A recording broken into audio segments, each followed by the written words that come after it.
Ako ganina nga gingon diri mga igsoon no nga ang kahulugan niini nga iglesia mga igsoon nga si Kristo nga namulong mao ang namulong nga espiritu. Sa sinugdan ni mga igsoon, sa sinugdan. Sa mata ko sa ka iglesia mo ni ang sinugdan dito nga verse.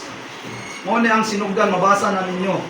Sa mata ko sa ka iglesia ang verse ana sa sinugdan sa verse 1 mao na ang pagpamulong niini. Si Kristo nga namulong mao ang namulong nga espiritu.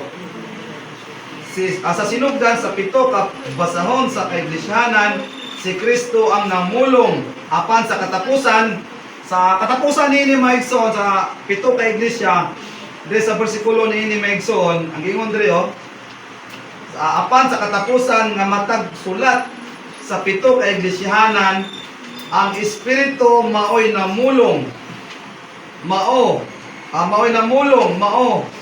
ni nagpa matuod nga sa dihang mamulong si Kristo mamulong sab ang atong espiritu.